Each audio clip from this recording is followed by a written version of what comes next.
Dunia sekarang ini pada posisi yang tidak gampang. Posisinya betul-betul pada posisi yang semua negara sulit. Lembaga-lembaga internasional menyampaikan tahun ini, tahun 2022 sangat sulit.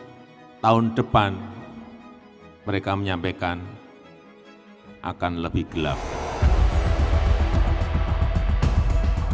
Berdasarkan hasil rapat Dewan Gubernur edisi September 2022, Bank Indonesia juga telah memperkirakan bahwa perekonomian global di 2023 beresiko tumbuh lebih rendah, disertai dengan tingginya tekanan inflasi dan ketidakpastian di pasar keuangan. Penurunan pertumbuhan ekonomi diperkirakan akan lebih besar pada tahun 2023, terutama di Amerika Serikat, Eropa, dan Tiongkok, bahkan disertai dengan risiko resesi di sejumlah negara maju. Pertumbuhan ekonomi di tahun 2022 ini diperkirakan tetap bias ke atas dalam kisaran proyeksi Bank Indonesia pada 4,5 sampai 5,3%. Dunia kini tengah diselimuti awan gelap. Presiden Joko Widodo dalam berbagai kesempatan mendapatkan bisikan dari sejumlah lembaga internasional bahwa perekonomian dunia pada tahun 2023 akan gelap. Puluhan negara diperkirakan ambruk imbas berbagai eskalasi geopolitik yang terjadi pada tahun 2022 ini. Beberapa negara bahkan terancam menghadapi triple krisis, yaitu pangan, energi, dan keuangan. Hal ini sejalan dengan yang diperkirakan Menteri Keuangan Sri Mulyani. Ekonomi 2023 masih dipenuhi ketidakpastian. Maka dari itu anggaran pendapatan dan belanja negara atau APBN dirancang dengan optimisme namun waspada.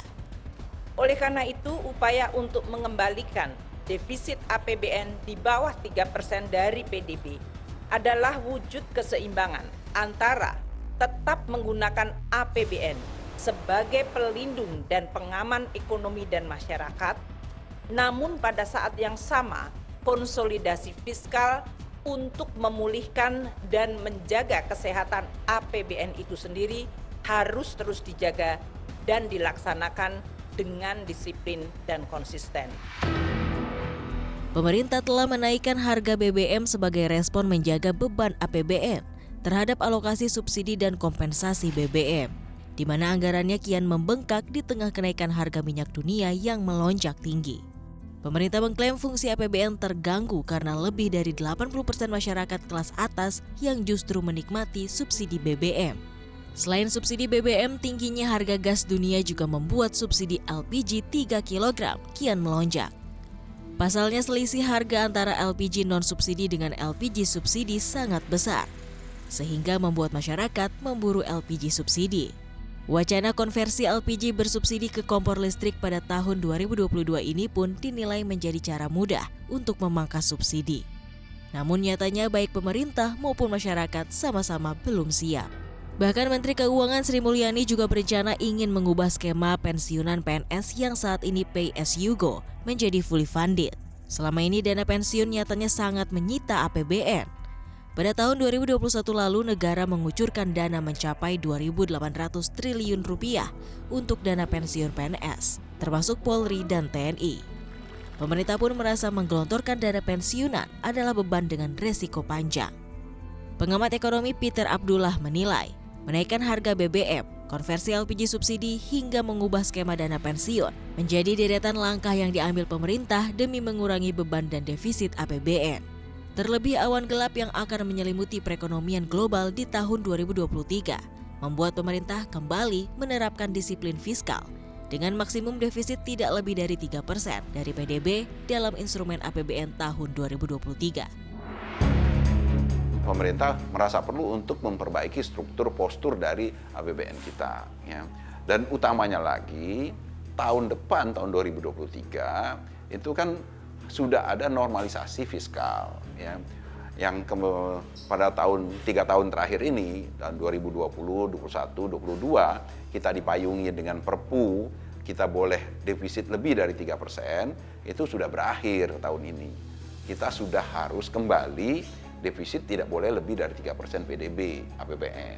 Oleh karena itu beban-beban APBN harus dikurangi, termasuk beban subsidi atau juga beban ASN tadi.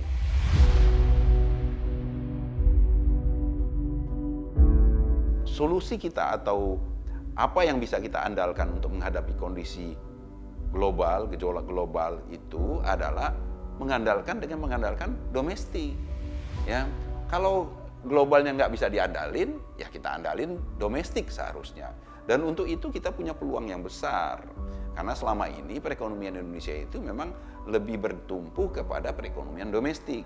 Kita tidak sama dengan Jepang, tidak sama dengan Singapura atau Korea, ya, yang perekonomiannya bertumpu pada global, bertumpu pada ekspor.